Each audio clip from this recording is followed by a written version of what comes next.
우리 속에서 죄가 지배하는 권세가 끝이 나고 죄로 인해서 오염됐던 부분이 깨끗게 되어지는 과정이 없이는 아무도 하늘에 갈 수 없다는 말씀을 니고데모가 듣게 되었을 때 그는 깜짝 놀랐죠. 하늘나라가 얼마나 순결한지 들어가기는커녕 들여다볼 수도 없다는 생각에 충격을 받았습니다. 그는 이렇게 말합니다. 어찌 이 일이 가능합니까? 육으로 난 사람은 영의 일을 받지 못하나니 성령으로 난 사람만 이해한다고 말씀하시면서 이렇게 말하죠. 바람이 임의로 불매. 성령으로 난 사람은 반드시 다 이러하리라. 오늘 성령이 임하시면 권능을 받고 말씀을 조금 드릴 텐데요. 어떻게 우리가 물과 성령으로 거듭날까요? 어떻게 우리가 죄의 사함받고 죄가 남긴 오염까지 깨끗하게 되어서 하늘에 갈 수 있을까요? 로마서 12장 2절은 그렇게 우리에게 말합니다. 성령이 우리의 인격을 점령하면 그것이 가능하다. 성령께서 우리의 인격을 점령하면 반드시 가시적으로 선한 열매가 그 일을 증거한다. 너희가 성령을 받으면. 아시는 것처럼 제가 산해를 알지 못하는 처녀인데 어찌 그것이 가능합니까? 하지만 주님에게는 불가능이 없음을 내가 믿습니다. 말씀대로 이루어지기를 원합니다. 저는 주의 계집종에 불과합니다. 그에게 성령이 임하고 성령의 그를 덮어버리자 처녀가 잉태했더라. 우리가 어떻게 사랑 안에서 흠이 없고 점이 없어서 그분의 자녀가 될 것인가? 에베소 1장 3절 6절의 말씀에서 이렇게 말하죠. 그 참된 경건에 오면은 그 완전은 사랑 안에서 흠이 없고 점이 없는 그 완전은 그리스도와 같은 품성을 가지는 그 완전은 모든 사람의 손에 닿는 것이 놓여 있는데 비결을 말씀하도 성령의 임재와 절대적 믿음이 조건이다.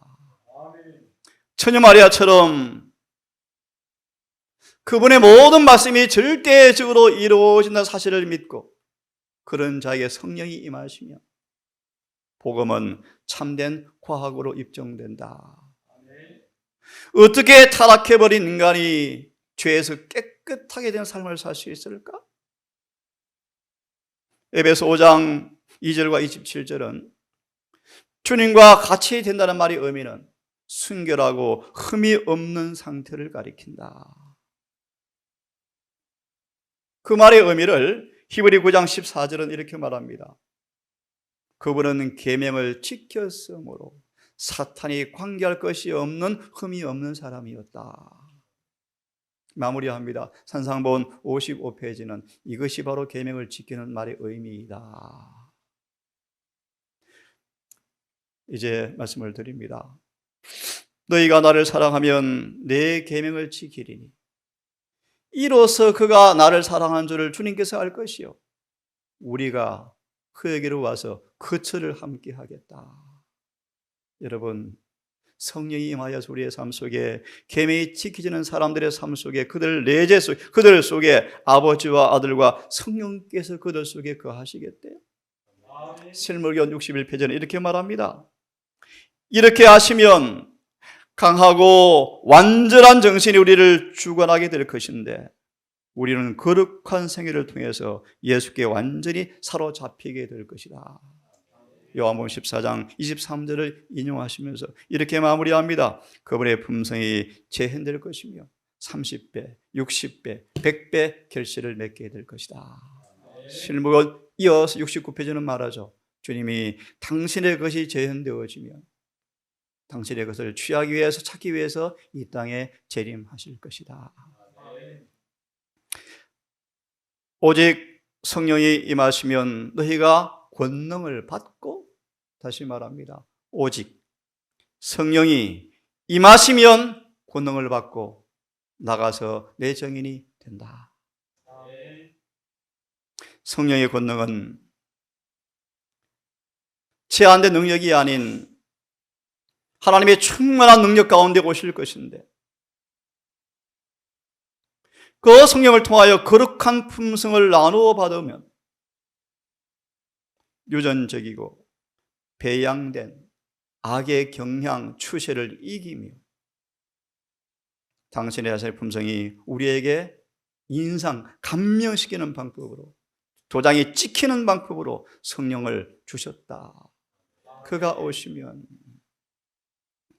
선천적, 후천적 배양된 가장 무거운 죄들, 예컨대 에서 같은 사람은 이 일이 너무나 좁은 길이네요 라고 깨닫고 생각하고 포기한다. 하늘은 좁은 길이에요. 얽매이는 모든 죄를 벗어버리지 아니하면 걸어갈 수 없는 길이에요. 근데 성령이 우리 안에 임하면 얽어매었던 악착 같은 쇠사슬 같은 죄의 세력이 깨어진다. 해방된다는 것입니다. 그리하여 경주가 가능하죠. 이게 비록 좁은 길이어서 고난과 핍박이 있고 끊임없이 전쟁이 우리를 에워싸우지만 그 길이 너무나 행복하고 너무나 안전한 길임을 그들은 알고 이렇게 마무리합니다. 성령을 받은 사람에게는 기쁘지 않을 수가 없다. 하나님은 빛이시기 때문이다. 빛은 어둠이 조금도 없죠. 그러므로 하늘에 가는 길에 사람들이 비록 어렵고 힘든 길을 걸어가지만 마음은 평화가 있는 것이 사실이죠. 사실이죠. 함께 읽습니다. 시작. 그래서 예수 안에 있는 생명의 성령 곧 부활의 권능이 죄와 사마의 법에서 사람들을 해방시키는 것이다. 아멘. 로마서 8장 1절 2절의 말씀. 부활의 권세,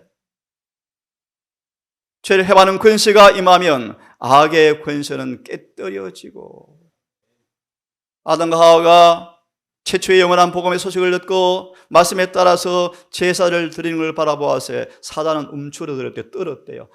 내가 실패하겠네. 네? 성령이 임하면 악의 권세는 깨어지고 믿음으로 그 영혼은 죄로부터 보호함을 받는다. 그래서 성령에게 마음을 여는 사람들은 자기의 몸을 무덤에서 일으켜줄 전능한 권능에 참여하는 자가 되어진다. 38년 베데스다 연못가의 사건을 통하여 주신 교훈의 말씀.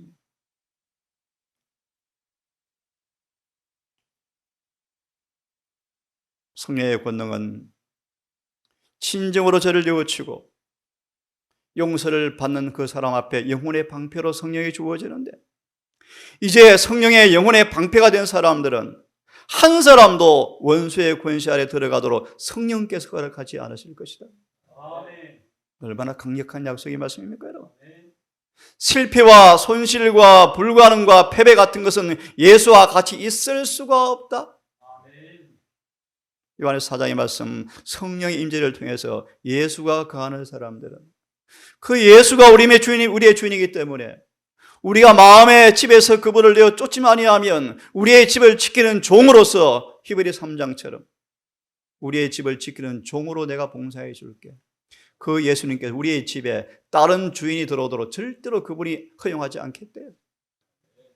실패와 손실과 불가능과 패배는 예수와 같이 있을 수가 없다. 로마서 6장 3절의 말씀, 침례를 받음으로 예수와 한 몸이 되어지면 우리를 지배하는 죄의 세력은 깨어져 버릴 텐데, 왜냐하면 예수 안에는 죄가 있을 곳이 없기 때문입니다. 우리는 우리에게 능력 주시는 자를 통하여 모든 일을 할 수가 있다. 유혹과 시련이 닥쳐올지라도 어려움을 바로 잡아버리고 기다리지 말고 바로 예수님을 바라보아라. 아멘. 성령이 임하시면 이런 권능을 받아라. 발로 증가를 받고 뱀의 머리를 부수는 권능을 받고 나가라. 그래야 증인이 되겠다고 말씀을 하시는 것입니다. 성령의 권능은 이런 것입니다. 위클립이 소환되어서 재판을 받는데 이상한 힘이 청중을 압도해 버립니다. 그들은 마치 자석이 딱 붙이는 것처럼 뜨나갈 힘이 없는 사람처럼 주저앉아 있습니다. 위클립의 증거의 말이 화살을 담은 통에서 나온 화살처럼 심령을 찔렀습니다. 성령이 임하였죠. 인간의 말에 정연한 미끄러운 말과 화법이 아닌 하나님 말씀이 그렇게 산 사람들의 입술을 통해 드러날 때 그 말은 화살처럼 그들의 양심을 찔러버린다. 성령이 임하신 이 권능이 오순절 그들의 정인의 모습 가운데 드러나므로 사람들이 한가할 수가 없었죠.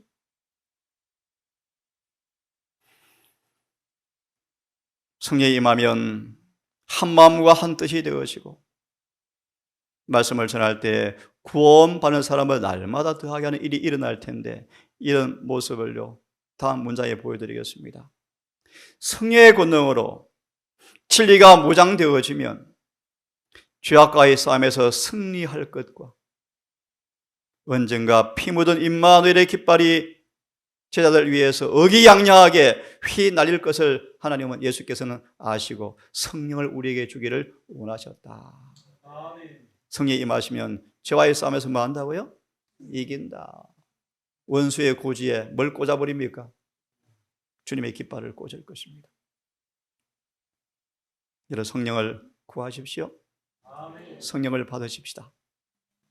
예를 들면 우리가 이루어질 말씀을 이렇게 묘사합니다. 많은 사람들이 수백 수천의 사람들이 가정을 방문해서 성경을 가리키는 장면을 계시로 봅니다. 말씀을 들은 사람들이 죄를 인식하고 회개의 정신을 계시로 보면서 수많은 사람들이 분주하게 왕래하는 것을 계시로 봅니다. 뭐죠? 너 지금 임한 모습이요. 하나님의 진리는 골수에 타고 불처럼 흑암 속에 있는 사람들을 깨우치기 위해서 불타는 소망으로 마치 왈데이센처럼 듣는 사람 속에 충만해질 것이다. 현재 교육을 받지 못한 자들 가운데 주의 말씀을 전파하는 자들이 많이 있다. 어린 아이까지 은혜까지 성령의 감동으로 나아가 마지막 기별을 선포할 것이고 이런 일이 오면 인간적 기구들을 던져버리고 뭔지 아시겠죠?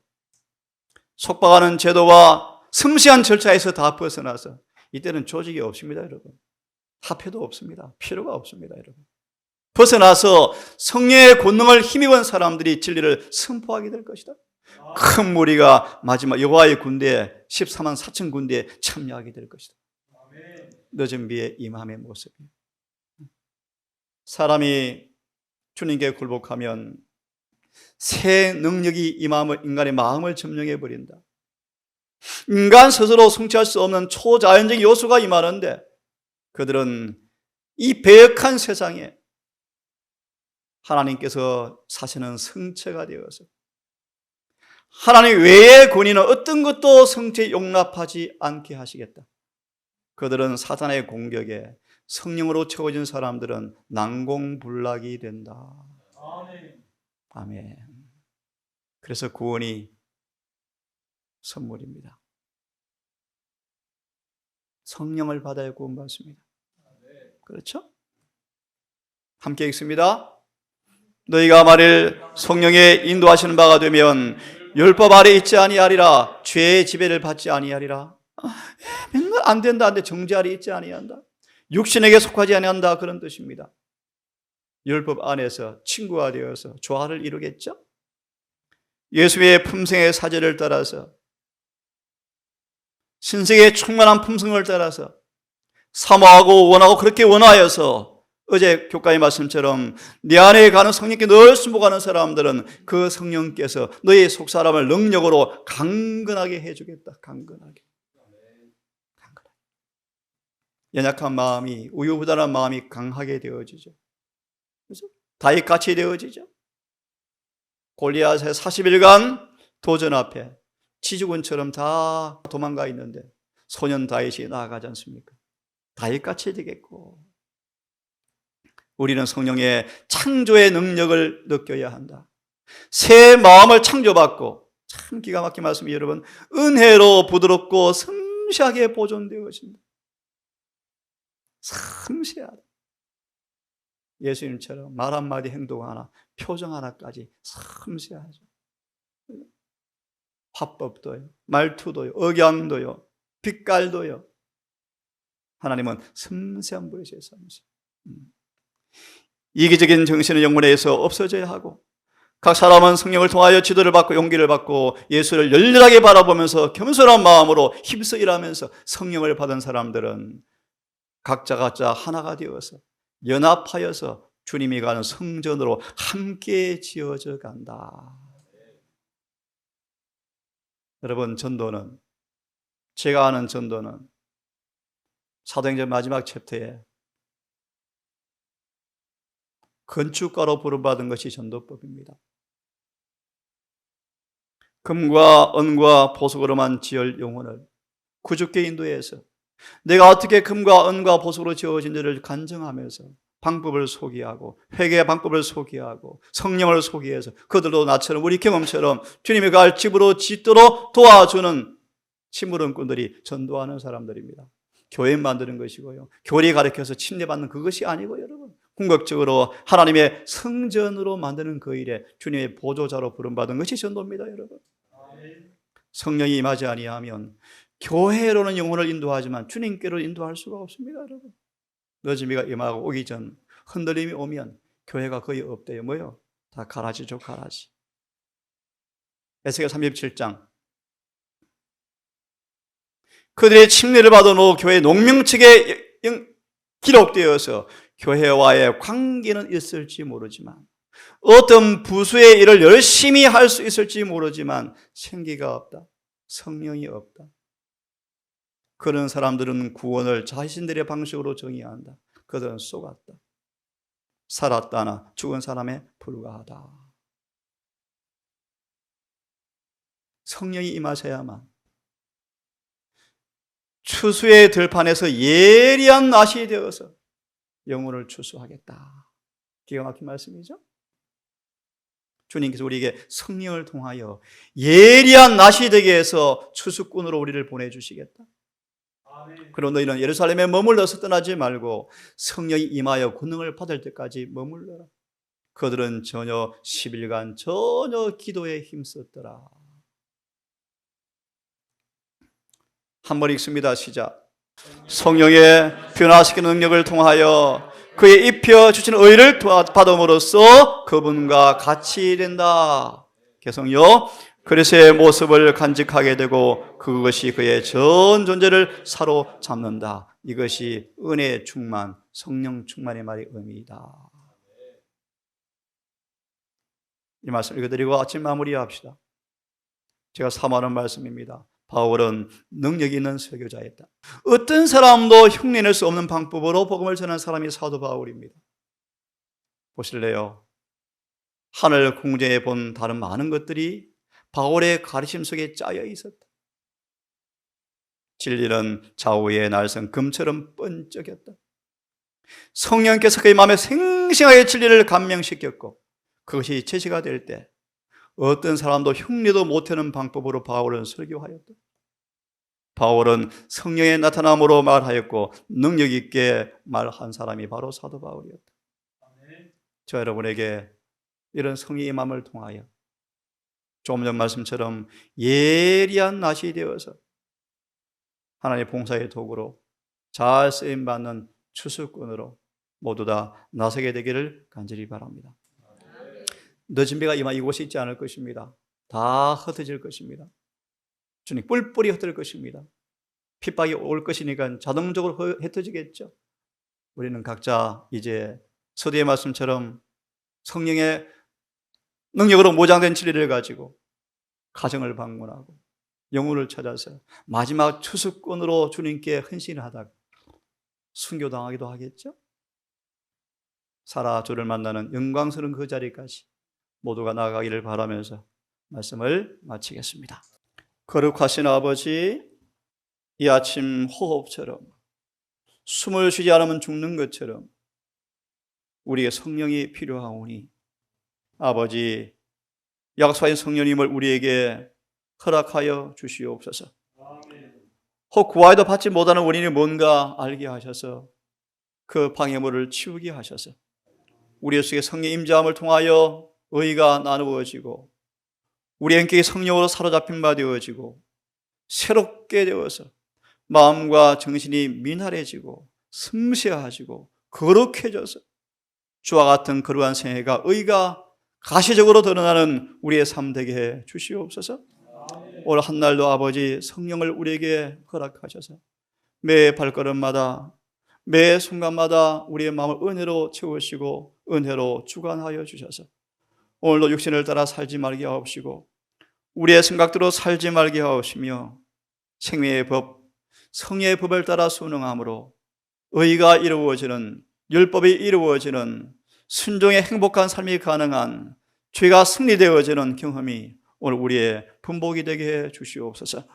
종일토록 하늘의 생각을 머물게 하는 훈련을 하게 하시고 우리의 의지를 하나님께 드리는 그 헌신의 경험이 절겨 이루어지게 하셔서 하나님의 언약의 말씀, 우리를 통치하겠다는 그 약속의 말씀을 통하여 은혜가 우리를 의롭게 하는 경험이 무엇인가 알게 해 주시옵소서. 우리 은혜, 아영이, 사랑이, 룰이, 우리 아인이, 유나, 우리 다빈이, 안나, 이 모든 아이들 아버지 기억하시고 고결이 이들을 기억하셔서 하늘 생명책에 기록된 아이들 되게 해주시고 엄마 아빠의 모난 점들, 우리 어른들의 그릇된 가마들 죄악 땅에서 이들이 잘 보존되어지고 친히 성령님 이들을 양육해 주셔서 하늘의 아름다움으로 자라가게 해 주시고 떠나 있는 우리 설아 자녀들 모두 기억하여 주셔서 이사야 60장 말씀처럼 하나님의 품으로 돌아오는 회개를 볼 수 있도록 자비를 베풀어 주시옵소서. 특별히 시간 부탁받은 기도를 하려고 합니다. 파키스탄으로 떠나갈 우리 지 목사님, 영란 사모님 기도를 요청하였습니다. 주여 먼저 두 분을 진정으로 회개한 종들 되게 하시고 새롭게 되게 하시며 성령으로 임하여 주셔서 인간의 지혜와 기계와 조직의 능력과 여러 합법과 인간의 수단이 아닌 성령의 권능으로 그들을 옷 입히사 그 난공불락 같은 그 이슬람 땅에 깨끗한 순결한 거룩한 복음의 씨를 뿌릴 수 있도록 주여 특별히 은혜를 허락해 주시옵소서. 이 모든 말씀 사랑 많으신 예수님의 이름으로 기도드리옵나이다.